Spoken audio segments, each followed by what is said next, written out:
Open the glove box. Remove the plastic tray and the access panel.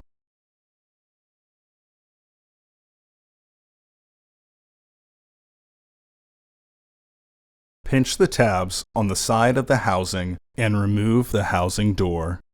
Remove the old filter from the housing and clean out any debris inside. Insert your new filter into the housing with its airflow indicating arrow pointing down. Reinstall the housing door. Reinstall the access panel and the plastic tray.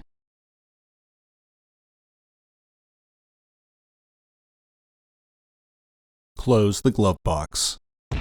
Order your parts today at filterheads.com. Also, please like our video and subscribe to our channel so you won't miss any new content.